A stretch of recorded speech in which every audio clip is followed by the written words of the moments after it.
Hi there, my name is Donna. I thought I would make this video because I really um, thought I benefited a lot from watching other people's videos and reading blogs before I had shoulder surgery because I had no idea what I was in for or what to expect. And it was very helpful to me, so I'm going to pay it forward now and do a video. And I apologize, I am not a professional by any means. So here we go. I fell. I'll tell you a little history of why I needed the surgery. I actually had an injury. I fell down my stairs and slipped on a binder that I had put out for my son and forgot it was there. So it was kind of like a banana peel. I just slipped and fell on my shoulder and wrist and elbow and jarred my shoulder up like this. And it actually didn't even hurt for 2 weeks. And after about 2 weeks, I noticed my shoulder started to hurt, and I ignored it for 2 more weeks thinking it would just go away. But it didn't, and a friend persuaded me to have it checked out, which I did, and had x-rays, and there was nothing broken, which I knew there wasn't. But proceeded to have physical therapy for 3 months, which actually did help and really did stabilize my shoulder, which it's my right shoulder that I injured. And but after 3 months of physical therapy, the doctor felt that my strength wasn't where it should be, and so ordered an MRI. And the MRI found a large partial tear in my rotator cuff tendon, the supraspinatus, and a slap lesion as well. So I went and saw a surgeon, and I actually was feeling great because I had full range of motion. They had, when they did the MRI, they had given me a cortisone injection, and my pain was never really more than a level 4. So, to go into this after that cortisone injection and have no pain whatsoever and have full range of motion, that was a very difficult thing for me to swallow, even having surgery, knowing the rough recovery. But the surgeon said that, the tears were not going to heal ever, and that down the road I could cause more injury and make it worse, and that I was young and active, and because it was an acute injury and not a chronic problem that was just degenerative, that I should really have the surgery. So, and I was babying it because I knew that I didn't want to hurt it any more than I already had. And I am very active, and I'm a runner, and I like to scuba dive and swim, so that would impact me. So I decided to go ahead and go for it. So February 15th was my surgery, and it actually didn't go as smoothly as they had hoped.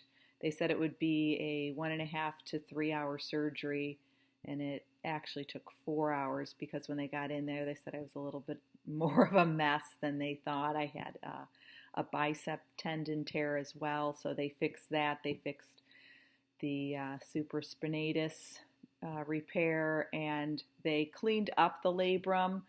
I guess it was bigger than they thought, but the way they cleaned it up, they felt that it would just kind of flap and grow back onto the bone, so they left that alone, which I think maybe is a good thing for recovery. But then when they were all finished, one of the anchors shattered, and they had to go back in. They had originally done it all arthroscopically, and they had to surgically go in and make an incision to repair that. So I haven't seen what that all looks like yet. I took the bandages off at 3 days, the gauze, but there's steri strips that are covering it all, and I'm supposed to just leave that on until it falls off. So right now I'm 1 week post-op, and I would say things are going pretty well. I'd like to kind of share some things that I did along the way that were a huge benefit to me and hopefully will help you as well. Let's see, the morning of the surgery before I went in, I did purchase some Arnica Montana 200C. This is it right here. And it's made by Boron. I know there's some different brands on the market. You want to make sure you get a good quality homeopathic remedy. But this is to help with muscle pain and swelling after an injury. So I took 5 little pills. There's little pills that you dose out. And I took 5 before surgery, and then when I got out of surgery, I had given my husband 5 to give to me. So it was probably about an hour after surgery that we remembered.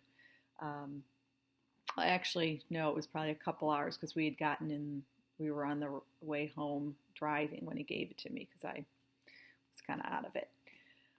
So I took that, and then so I took 5 pills before surgery and then 5 pills just shortly after I had the surgery. And then I took that again at night. I also had asked for a nerve block. It was kind of left up to me, and I had read, that a lot of patients who had this recommended it. I strongly recommend it. It was, I think, a huge benefit to me. The surgeon was not real keen on it because I guess the problem is too many times a patient will wait until the nerve block completely wears off, and then they are in excruciating pain, calling the doctor at 2 in the morning. And so I think my doctor had too many experiences with that. So he just preferred to monitor the pain while I was still in recovery. But anyway, I chose to do the nerve block, and it lasted like 20 hours. So when I went home, I felt great all night. And I got home, I got into the ambulatory center at 7:30. My surgery probably wasn't even until 11, which I didn't know at that time it was going to be that late. But I didn't leave and get back home until I think it was like 5 o'clock I was home. So from 5 o'clock until 6 in the morning, I really didn't have any feeling in my arm at all. It felt very heavy and numb. They said to start taking pain pills as soon as you started feeling some tingling, which I felt tingling almost right away in my fingers, but I think it was just the numbness. So I took a hydrocodone while I was in recovery, and then I just took it every 4 hours. So by the time like 6 in the morning, when I really could tell that it was wearing off, I could start to kind of have feeling in my arm. I was already dosed with some of that hydrocodone. So I really didn't have any severe pain ever, which was great. The first day I, really actually up until probably now, I spent most of my life for that first week in a recliner, which is huge. That I would definitely recommend getting a recliner.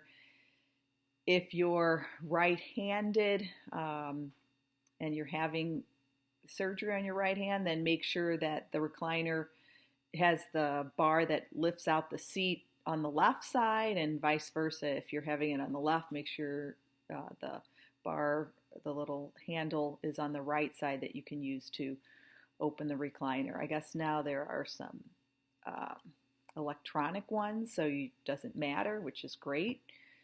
But a recliner is very comfortable, I find, to help just relax. So for the first 3 days, I'd say I just kept up with the pain meds every 4 hours. And by that third day, so on Wednesday, so Monday was my surgery, and then Wednesday I was finding I just hated the feeling of the pain meds. I was feeling very groggy, out of it. I think I was almost, my breathing was starting to feel suppressed. I was actually a little itchy. I didn't like it. So I decided I was going to cut back. So in the morning, I stopped taking it and just taking 2 ibuprofen, 2 Advil, and that seemed to really help just get me through the day. And then I just took a hydrocodone at night before I went to bed. And the first night, Wednesday night, so I took it at midnight, and then I think at 4 in the morning I took another one just because I was afraid that I would hurt. And then after that, then on Thursday, I went just from taking it at midnight and not again. So I'm only on the hydrocodone once a day and just at night. And I was taking like I said, 2 Advil, 2 ibuprofens or Motrin. No, Advil and Tylenol, because Advil is Motrin. So 2 Advil, 2 Tylenol, because they work better in combination than alone. So, like today, I really am not even taking that every 4 to 6 hours. I'm just taking it when I feel like my shoulder starts to get achy. And I think really more what's happening is that it's the muscles, like there's some muscle spasms that are happening more in my like back of my shoulder here than anything. Another really big thing other than the nerve block is to definitely get an ice machine. So this is what you're seeing, this blue thing. This is the cuff. Let me kind of stand up and see if you can see this here. So this is the cuff. This is part of the tube here that connects down. This is the unit. This is made by Breg, B-R-E-G. It's Kodiak. Sorry. Let's see if I can I can't turn this too well. There it is. There it is. There's the ice machine. So you fill it with ice and water, and it just feeds that cold water through this cuff. And oh my gosh, that is huge. It makes such a difference. It just takes any of the soreness away. And I did that for the first 4 days. I did it continuous. And then after that, I've been doing it on an hour, off an hour, and continuous at night. And I'll do that for 15 days, I believe, and then just do it as needed. But I could stay on this all day. I love it. It really is great. And my insurance didn't cover it. I bought it on eBay used. So, you can buy them new, you can buy them used. It definitely saved me money than you can rent them, but it was going to cost me more to rent it than to buy it. I actually got mine for $55 on eBay, and with the cuff and the actual unit, and it was in great shape, and I'm very happy with it. So that is a really nice thing. I would highly recommend. What else? Clothes-wise, I found on a site, this is just a V-neck navy blue t-shirt, which is my most favorite thing to wear. And what I did is I cut the side. You can't see it on this side, but you can't really even see it here. But I cut the side down the seam here up through the arm and just left the rim of the shirt intact, and then have 2 safety pins. So that made it really easy to get on and off. I don't have a bra on. I haven't worn one since the surgery. Woo! But I did buy the bandeau tops, and I wore one on the way to surgery, and it was like sliding down the whole. It was stupid. So it just didn't work for me. And I'm very comfortable without one. And So having this dark color, like you can't see anything. This is actually my husband. It was my husband's V-neck cotton t-shirt that he never wore. It's extra large, so I'm typically a medium. So I got a lot of room. It's just great and then I just wear black yoga pants and which are easy to get in on and off to go to the bathroom. And so that's kind of been my uniform for the last week. And I'm not really going anywhere. And even if I have a cape, a wool cape that I just put on over this, and it hides, no one knows. I mean, you got all this other stuff going on that, it really doesn't matter what you have on underneath it. So in a week's period of time, I've really made a lot of progress as far as being able to maneuver myself. I can now get myself hooked and unhooked from my ice machine. I can take this cuff off. I can take my sling off. I can get in and out of my sling by myself. I cannot get in and out of this ice cuff yet myself because of these straps that go from the back around. I can't. I'll figure it out. I know I can do it, but I'm just not ready to do it yet. And I have, my family to help me get in and out of this. So I'm good. Some other things that I have that I did take was for stool softening. I took this pericolace, and this is actually a stool softener and laxative. So I took like 2 of these a day for the first day, and then just once a day. And one, I think the second day, I also took milk of magnesia, and I had no problem whatsoever with that. So, I don't know if that's just me or if that is really the ticket or what, but that's what I took. I also, I had this little bag. I called it my bag of excitement, and in it I have my Tylenol and ibuprofen. I have a hair tie in it. I also had some chapstick because my lips were very dry, and so I just kept that in there. I had my arnica in there, and I also had my pain pills in there as well. And then another thing I have it's by Young Living, called Deep Relief, and it's essential oils. It's a combination blend, and it has a little roller, which is so nice. And so it's got like wintergreen and menthol, and I would just rub it on my muscle here, because that is where it would get really sore, and it just has a nice menthol, like deep feeling. That I think that's been nice. So I just use that when I feel I need it. So that goes in my bag of excitement.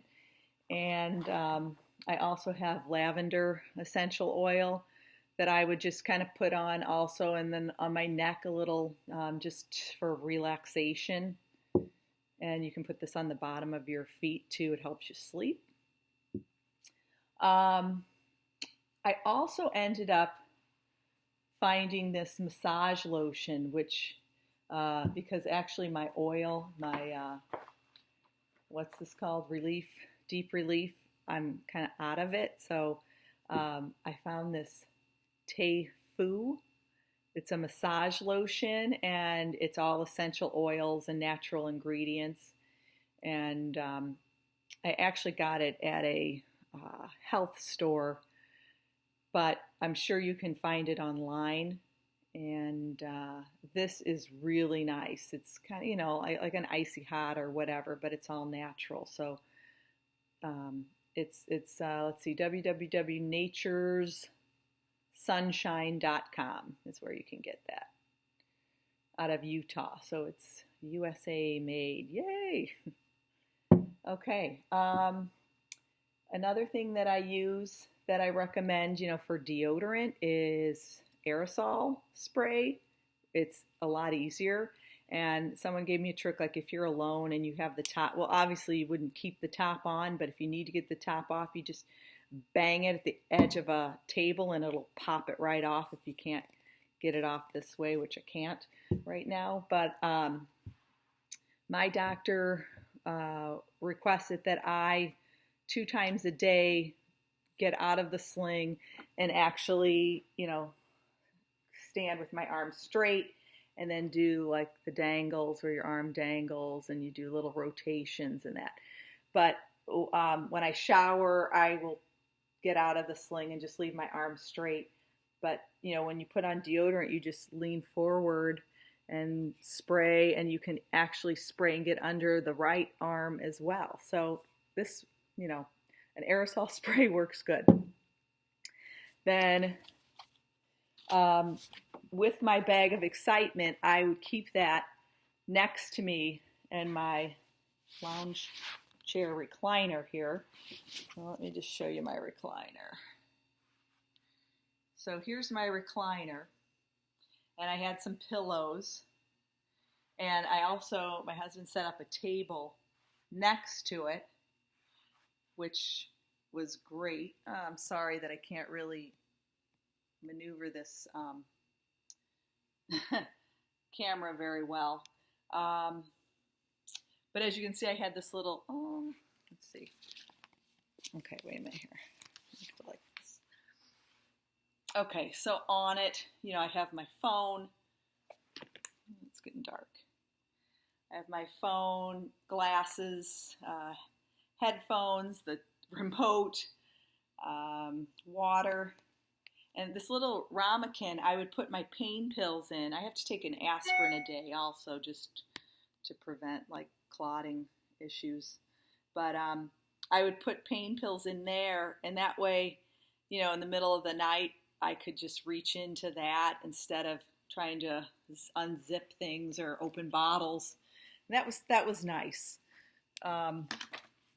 This little pillow has been great kind of to wedge under my back. And then this pillow, wait a minute, I'm going to put it here for a second. This pillow I found at the grocery store. It's called Total Pillow. And what's cool about it is it bends like this. And so you can put it behind you like this. And it's just, it's great for the recliner because you wouldn't realize sometimes you need your head propped up a little more, but you can, lay on the side, front, you can open it. And I think, we're not going to do this right now, but you can travel with it on an airplane and put your head forward and sleep on it. It's nice. And sometimes I'll just prop it under my other arm, but I love this little thing. It's kind of weird looking, but it is, I think I like it better than those ones that are open like this. So I really like that. And then I just have some blankets. So that's kind of been my post for the last week. And, I'm finally feeling like I don't need to sleep as much, and I am more mobile now, and it's just a week out. So I just want to encourage all of you to hang in there, and it's a process, one day at a time, and you're going to get through it. And at that first especially first 5 days, I think it's really important to have somebody with you to help, because you don't think you can do it. And every day you just learn that you can maneuver with one hand a little better and better. The other thing that I recommend is, instead of using ice in that ice machine, is take water bottles and freeze them. And get, you can fit, depending on your machine, 3 to 4 of them in there at a time. So get double them, so you have 2 batches. So when one batch of the bottles are in your machine and the ice melts, you can take them out and get the other frozen ones and put those in, and just keep recycling back and forth. That's a lot nicer than putting ice in bags and that. So that was nice too. I will write our video again in maybe at week 2, and tell you how it's going and give you any more advice. I hope that that I've been able to help some of you. Okay. All right. Thank you. Bye.